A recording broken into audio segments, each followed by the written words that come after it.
यानंतर बातमी वंचितच्या गोटातून आहे। वंचितचे प्रवक्ते सिद्धार्थ मोकळेंचा मोठा दावा त्यांनी आता केलाय। शिवसेना, ठाकरे गट आणि भाजपमध्ये चर्चा झाल्याची माहिती दिली गेली आहे। 25 जुलैला संजय राऊत दिल्लीत नड्डांना भेटले असल्याचाही दावा त्यांनी केलाय। तर 5 ऑगस्टला फडणवीस मातोश्रीवर ठाकरेंना भेटायला आले होते असा दावा सुद्धा वंचितकडून करण्यात आलाय। वंचितचे प्रवक्ते सिद्धार्थ मोकळेंनी हा मोठा दावा केलाय। वंचित बहुजन आघाडीला मिळालेल्या माहितीनुसार शिवसेनेचे खासदार संजय राऊत हे 25 जुलै रोजी रात्री 2 वाजता 7D मोतीलाल मार्ग या ठिकाणी भाजपचे राष्ट्रीय अध्यक्ष JP नड्डा यांना भेटले।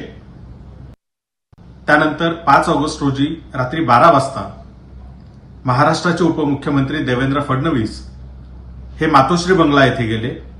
स्वतः गाडी चालवत गेले, एकटे गेले।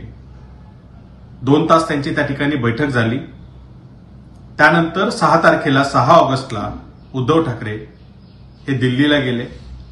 जाताना सोबत कोण कोण होतं आणि दिल्लीत जाऊन कुणाकुणाच्या भेटीगाठी झाल्या आणि काय ठरलं हे यांनी जनतेला सांगावं। तर वंचितनं नेमकं काय दावा केलाय आपण ग्राफिक्सच्या माध्यमातून सविस्तर पाहूयात। 25 जुलैला संजय राऊत हे भाजपा अध्यक्ष नड्डांना भेटायला गेले होते।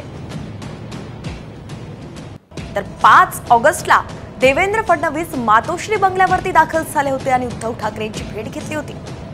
फडणवीस स्वतः मातोश्रीवरती गाडी चालवत आले होते असा दावा करण्यात आलाय। तर 2 तास फडणवीसांची ठाकरेंसोबत चर्चा झाल्याचंही वंचितचे प्रवक्ते म्हणाले। 6 ऑगस्टला उद्धव ठाकरे दिल्लीला गेले असल्याचंही त्यांनी म्हटलं आहे।